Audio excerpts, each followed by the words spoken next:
左派媒体《华盛顿邮报》公布的一项调查显示，在国会中有27名共和党议员明确承认拜登赢得今年大选，其中222名共和党人不承认拜登当选。90%的共和党议员表示不会表明谁是大选的赢家。弗林将军近日表示，奥巴马在2016年曾警告川普总统不要雇佣他，因为他让奥巴马胆战心惊。而且弗林将军还表示，有朝一日他会曝光出他所知道的关于俄罗斯调查的一切。近日，川普总统在演讲中谈到，美国拥有世界上最强大的军力，包括高超音速和水音速的飞弹。专家表示，此种飞弹可在10分钟之内到达北京。观众朋友们，大家好，欢迎您收看本期的希望看新闻，我是婉婷。今天是美东时间的12月7号，星期一。下面我们来关注一组最新消息。左派媒体《华盛顿邮报》12月5号公布了一项调查显示，在国会中有20多名共和党议员明确承认拜登赢得今年大选。华盛顿邮报表示，没有想到这么少的共和党国会议员支持拜登，但是川普总统则表示，没想到有这么多的假共和党人，而他的战斗才刚刚开始。我们来看看究竟是怎么回事。川普总统在本月2号向美国人民发布了45分钟的视频讲话后，华盛顿邮报称，他们对国会参议院和众议院的249位共和党议员进行了调查，其中222名共和党人不承认拜登当选，将近90%的共和党议员不会表明谁是大选的赢家。之后，在华盛顿邮报发表的文章中，一开始说只有25名共和党国会议员愿意承认拜登胜选，后来又改为27名。川普总统在得到这个消息后，在推特上发文表示惊讶，有这么多的假共和党人。川普总统说，国会有25名假共和党人，我很惊讶有这么多，我们才刚刚开始战斗，请把这25个假共和党人的名单给我，我几乎不看假新闻。华盛顿邮报。而左派媒体《华盛顿邮报》自己的描述是，他们向共和党国会议员们询问，认为谁赢得了总统大选，结果有70%多的共和党议员都拒绝了他们的调查。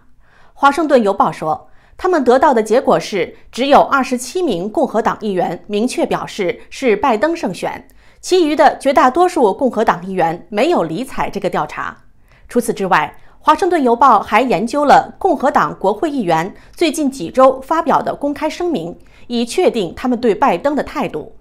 来自亚利桑那州的联邦共和党众议员保罗·戈萨拉和阿拉巴马州的联邦共和党众议员莫·布鲁克斯公开表明，川普赢得了这次大选。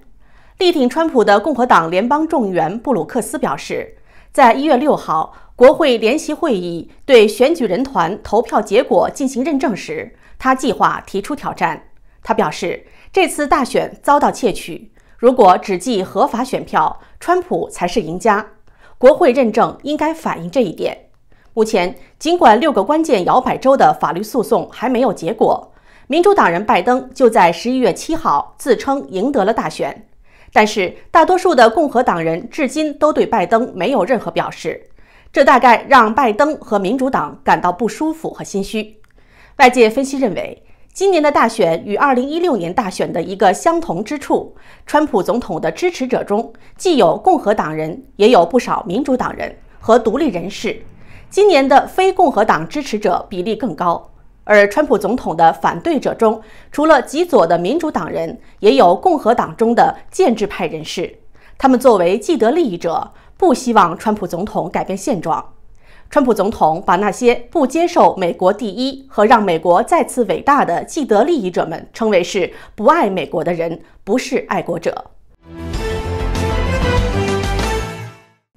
近期被川普总统赦免的弗林将军近日表示，奥巴马在2016年曾警告川普总统不要雇佣他，因为他让奥巴马胆战心惊，并且弗林将军还表示，有朝一日他会曝光他所知道的关于俄罗斯调查的一切。我们来详细的了解一下。本月5号，弗林将军在接受福克斯主持人珍妮的采访时表示，奥巴马在2016年曾警告川普总统不要雇佣他。奥巴马之所以建议川普不要雇佣他，是因为他会暴露奥巴马政府的监视川普总统竞选活动中的所作所为。福林将军说：“我一定是让奥巴马心惊胆战，可能现在仍然如此，因为他们让我和我的家人，川普总统和他的家人，坦率地说，是整个国家经历了这段长达4年的一系列的事件。”福林将军还说，当川普总统选择我成为国家安全顾问时，他们知道他们监视川普总统的计划会崩溃，还有许多让我们的国家陷入其中的失败的外交政策，无论是伊朗协议，还是在亚太战场上发生的问题，中美贸易问题，各种各样的问题，都是上届奥巴马政府造成的，是他们把这个国家搞得一团糟。福林将军还透露说，他们知道这些都是我知道的事情。事实上，奥巴马任命了我2次。我在军队期间，我被参议院确认了2次。不难看出，奥巴马在川普总统过渡期内关注的究竟是什么。在对福林将军采访时，还有一个值得关注的细节。主持人开始问了一个问题，他说：“为什么奥巴马在川普成为总统的时候，告诉川普总统要当心2个人，一个是金正恩，一个就是福林将军？”说到这里，主持人和福林将军都笑了。主持人还鼓励福林将军揭露真相，告诉美国人民那些深层政府不想人们知道的事情。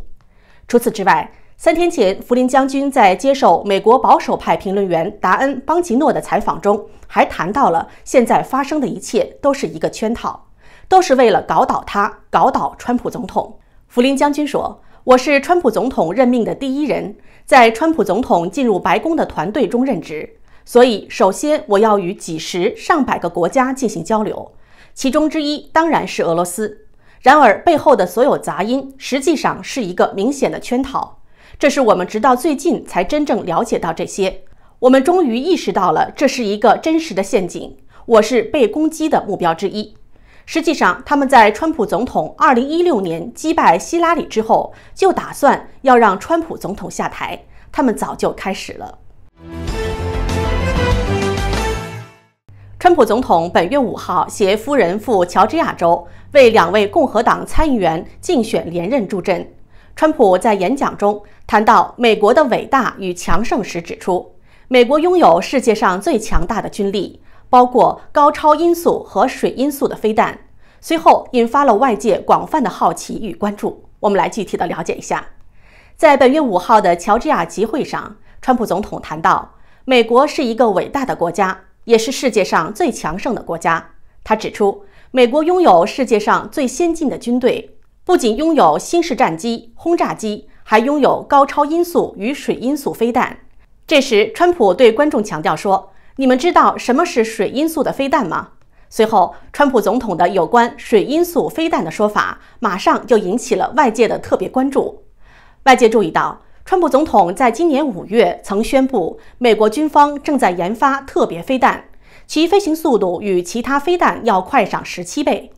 有美国媒体分析认为，川普所说的水音速飞弹应该是他对高超音速飞弹的称呼。也有观点认为，川普说的可能是那种可以在水下发射的高超音速飞弹。今年10月下旬，美国国防新闻周刊曾报道，美国国家安全顾问奥布莱恩宣布，美军将逐步在新型弗吉尼亚级潜艇、朱瓦特级驱逐舰、伯克级驱逐舰上配备高超音速飞弹。当时，韩国媒体就曾引述韩国军情专家的分析指出，美军在最近的飞弹试射中，高超音速飞弹击中目标的误差只有15公分。如果弗吉尼亚级俄克拉荷马号潜艇携带高超音速飞弹潜入黄海后，再从水下向北京发射的话，则高超音速飞弹可以在6至7分钟之内到达北京。而且，中共军方只有在高超音速飞弹升空到一定的高度后，才能察觉到有飞弹来袭。实际上，共军只有大概1到2分钟的时间对此做出反应。也就是说，中共军方几乎没有办法拦截这样的高超音速飞弹。那么好，以上就是今天带给大家的主要内容，感谢您的观看。如果大家喜欢我们的视频，请支持我们的 YouTube 频道。如果您喜欢我们的节目，请点赞，打开小铃铛。您的订阅和转发都是对我们最大的鼓励。谢谢大家，我是婉婷，我们下期再见。